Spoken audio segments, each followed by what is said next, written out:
switch.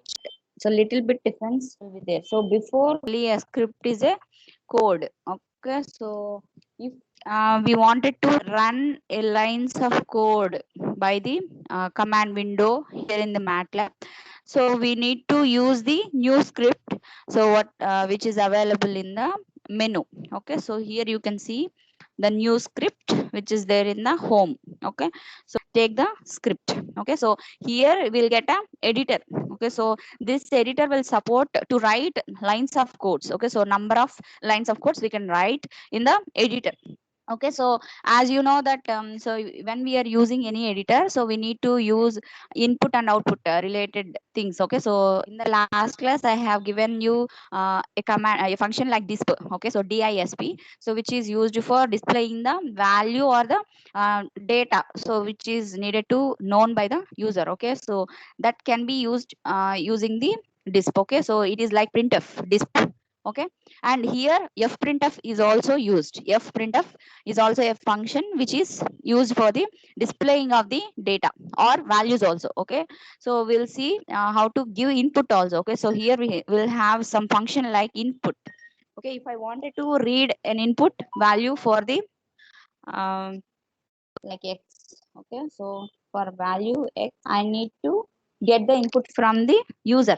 Now I need to get the input from the user for variable x. Okay, so how I will read that means, so I can give like directly input of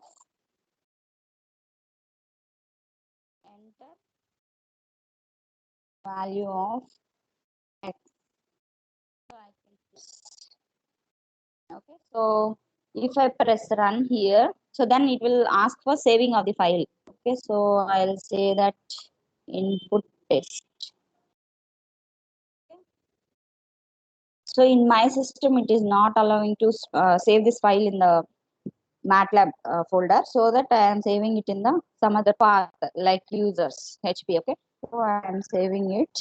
So here you can see. So after pressing the run button here, so I get the output of whatever I have given in the input command. Okay, input function here. Okay, enter value of x. Now x I am giving like 50. Okay, so I will give 50. So here you can see in the command window I have given 50. Now what the x is having, you can see here the x is saved with 50. Variable x is created with a 50 value. Okay, so if I have changed again, I have run. Okay, I press run again. If I press run again, okay, so now I need to give input of x again. Okay, so I'll give 25 now. So you can see here in the workspace, x variable has been changed to 25. So dynamically we are giving the inputs. Okay, dynamically we are giving the inputs by using the function input. Okay, so here you can read the input. So input is a function which similar to the scanf. Okay, so scanf laga manaki ikkada work chestundi. So scanf lo em chestam, we are giving the type of variable everything, but here we are not giving anything. We are just giving the user about what to enter. Okay, so whether it is a string or whether it is a number, we are just intimating the user to enter some value. Okay, so basically it will just display some message, and then also it will read the input. Okay, so here enter value of x. So whatever I have given here, so that has came out as an output in the command window. So I can give the input also. Okay, so 25, 30. So how many number of times you will run, you will able to change the values. Okay, so dynamically the value will be changed here. Okay, so this is an M script only. Okay, now so this is called M script. So because we are saving the script file as .m. Okay, so .mat to aina save chesukochu, no problem. So here we are giving some file to run by the command window. Okay, so that is the difference. So till now we have seen only just entering of commands directly in the command window, and then also we can use variables, and then other how many number of data types we have, all we can use so with the help of semicolon. Okay, so in the command window itself.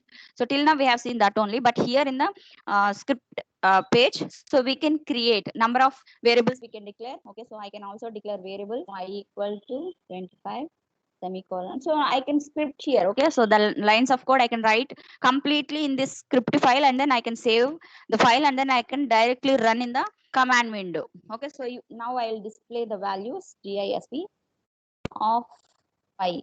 Okay, now I'll just run this. Okay, to enter the value of x.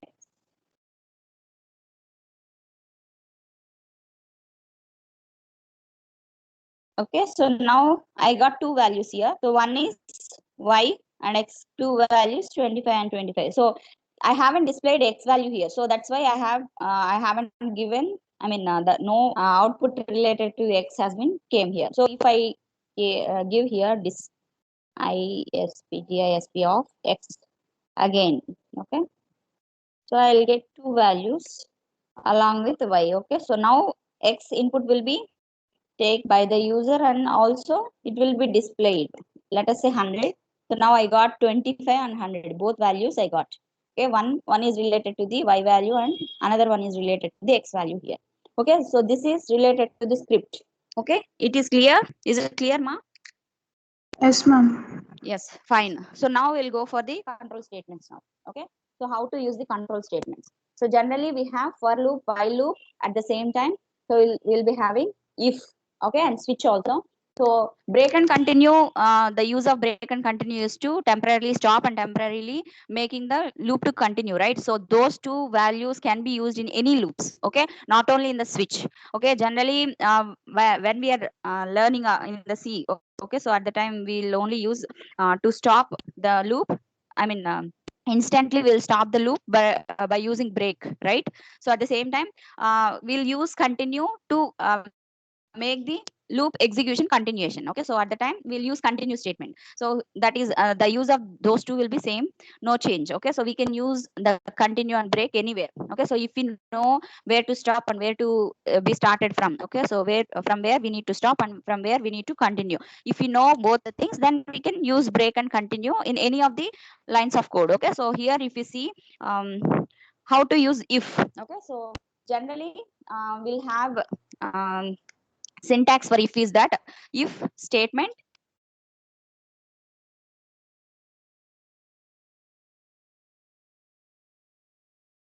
so if statement, sorry, condition and statements, right? Yes, ma'am.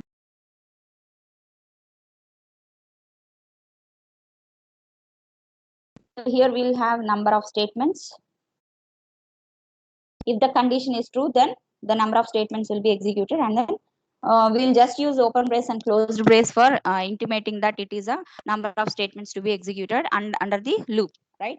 So but here in this MATLAB we will use end statement. Okay, so end. So after starting of the if condition, then we need to end the total if with the help of end, end. Okay, so I'll execute one simple example. If x less than, sorry, greater than y, DISP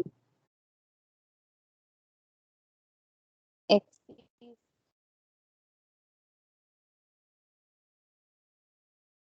larger. Okay. Now I'll end, just end. So now this statement will be completed. Okay, so if condition will be completed with this one. Okay, so now we will execute this one. Enter the value of x. Okay, if I give 60, x is larger, right?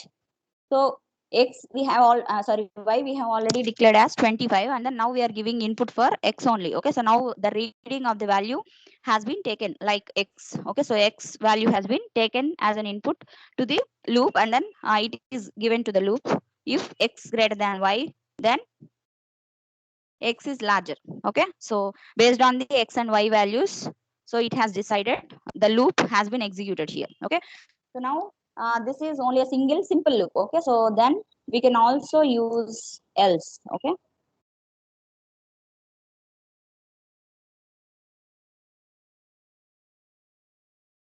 else GISP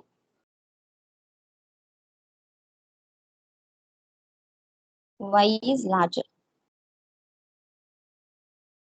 Now I will give the input. I'll just save. and then run. Okay, now enter the value of x.